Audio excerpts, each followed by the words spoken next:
Hello,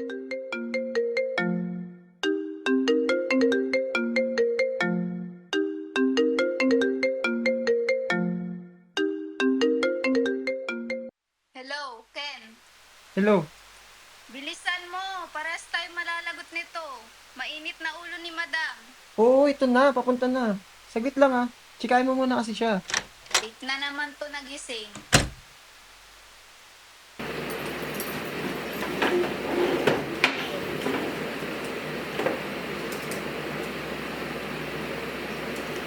Hello ma'am, good morning po. Ken, na-receive ko na yung script na pinasa mo. Let's get this over with. A barista living in 2023 and a painter living in 1993 communicate through letters left in the mailbox of the painter's ancestral house. They fell in love only for the barista to find out that the painter is a mythical being. Ken, sa tingin mo ba magiging box office hit ito? Pero ma'am, ano naman po kasi? Submit a new one in 3 days or your things will get thrown out next. Okay po ma'am. Do you understand?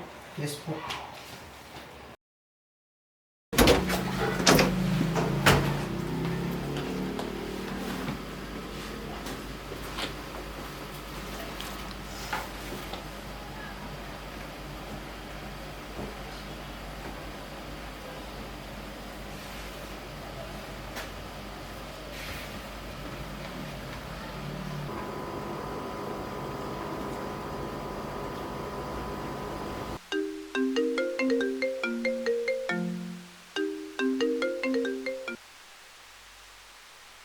Kaya nakala ko ba magpapadala ka? Hindi nakapag-exam si Inday.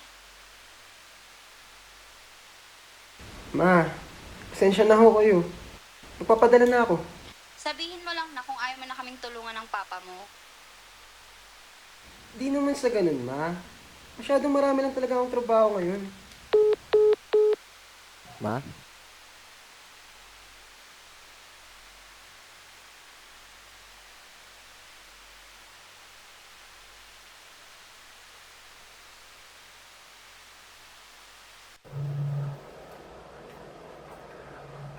Mahal, gusto mo bang pag-usapan yung nangyari kanina? Alam mo, naalala ko lang yung pag-uusap natin last time sa coffee shop. You said you were unsure of this path, pero aaminin kong mas mahusay ka kaysa nung una nating pagkikita. Maaari mo itong itanggi, ngunit hiling kong makita mo kung paano kita nakikita. Tanaw kong malayo pa ang mararating mo. Ang hiling ko para sa'yo, tulad ng araw-araw na hiling ko, sana mapili mong maging masaya sa bawat minuto. Mapiling maging masaya kahit labis na mahirap.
mo, Master Ken.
Drive you mad. Even after heartbreak, it will leave you wanting more. It quenches our thirst for affections, nourishing like the rain. Rain can mean a lot of things: sadness, obstacle, calm, change, like its many meaning. Rain touches a part of our hearts. Sometimes, it reminds of childhood memories that pattern in the rain when it first came down during the month of May. Sometimes, it recalls romance, the warmth and joy, while dancing barefoot in the kitchen during the storm, the pain and misery of the breakup.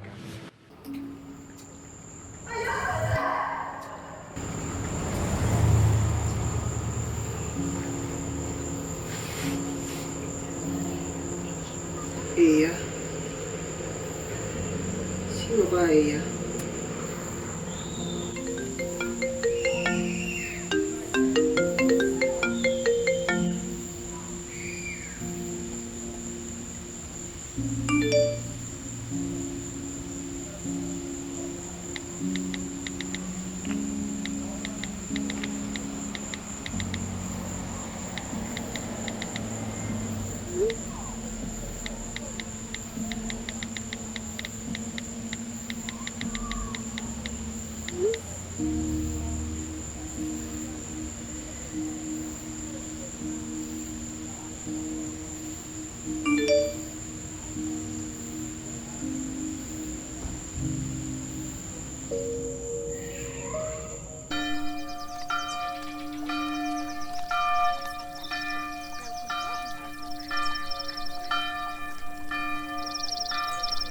And healed, and having been warned in a dream not to return to Herod, they departed for the country by Mahal. another way. Sino to?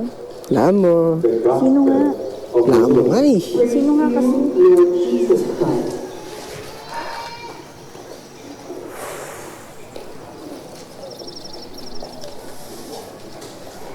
Magandang umaga po sa inyo lahat.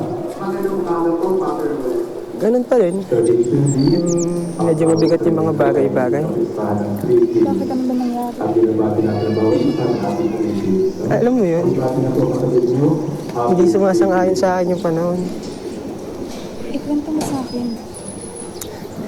Ano, okay lang. Mas okay na nandiyan ka.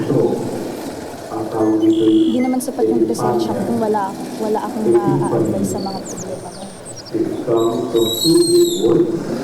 Sarap. Salamat dahil pumayag ka sumama. Ang dami kong pangarap, hinihiling at daan na gustong tahakin. Simula nung nawalan ako ng trabaho, inat sa mga pangarap kong naudlot. Ang daming nagbago, kaya kahit ako, nagbago na rin. Nawalan ako ng gana. Lagi kong iniisip yung mga what ifs. Nagkakaroon ako ng mga thoughts na ano kaya nangyayari bukas? Ano kaya ang pwede kong gawin bukas? Sino kaya yung mga bago kong makikilala? Magkakaroon na ba ako ng trabaho? Makakapagpaabot na kaya ako sa pamilya ko? Ang dami kong naiisip. Minsan, hindi ko na matipilit yung mga thoughts ko. Hindi ko na rin maintindihan yung mga naiisip ko. 25 na ako and yet, gusto kong maranasang magmahal at mahalin. Gusto ko din maramdaman yung ibang klaseng pagmamahal ng isang tao na magiging special ako at ituturing din akong special.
Sino ka ba?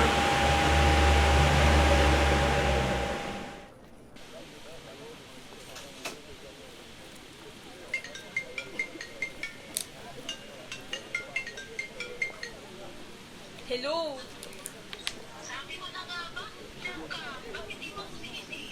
May ginagawa ko. Bakit ba? Later pa naman yun. I have amnesia, but girl, I'm not Ulyanin. I'll be there around 5.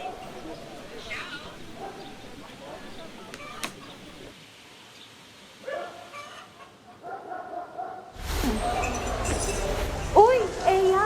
What a surprise! Akin na. Oo ate, nadikit mo na pala lahat to? Oo naman. Bakit hindi?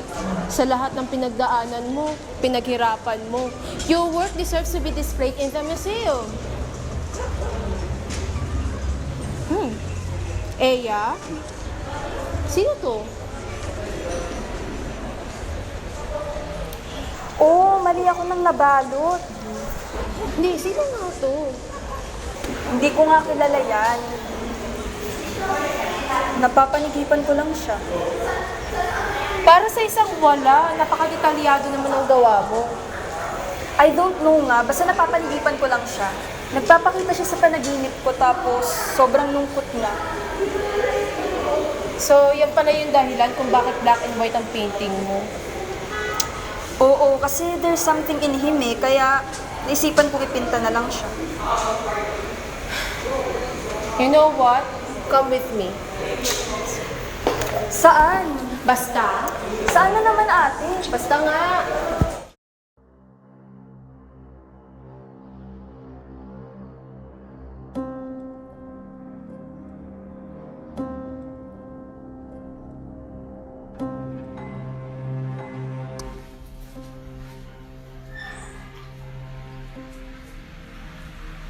Ano to? Kailan mo pa to ginagawa? Ah, matagal na. Simula nung na-aksidente ka, nung 13 years old ka, na-discover ko tong namana ko yung abilities ni Lola. Kaso, unfortunately, nung nalaman ni Mom and Dad, pinalayas nila ako. Kasi, sino ba namang gusto nila yung anak nila? Mahilig sa black arts, witchcraft, or tinatawag nilang black magic. Okay. So, huminga ka ng malalim. Basahin, huminga ka ng malalim. Tapos ipikit mo yung mama mo, okay? Hindi ba mahirap matulog ng nakaupo? Mas maigi ng matulog na nakaupo kaysa nakahiga. Kasi hindi mo alam kung saan ka dadalhin ng iyong panaginip.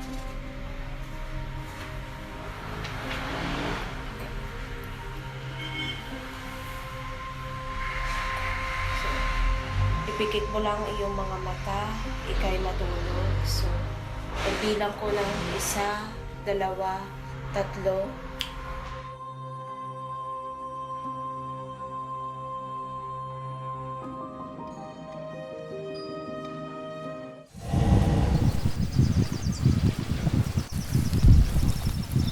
Ea, ikaw ba talaga yan? Nasa panaginip lang tayo. So ano, gawa-gawa lang kita? May nakalaang oras para mahanap din natin ang isa't isa.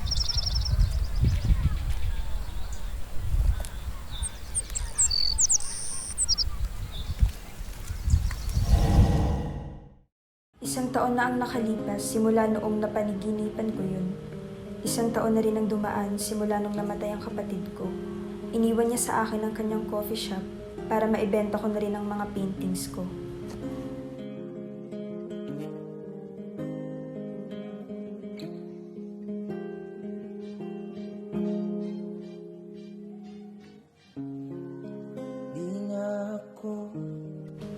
A lot of things could keep you from meeting the one who's destined for you. Minsan, magkakatuluyan kayo. Minsan, pareho lang kayong mabubuhay sa sandaling ito.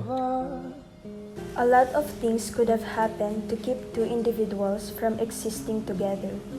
The last words my sister told me before she died is the two human bodies will find their way to each other because they're made of the same stardust.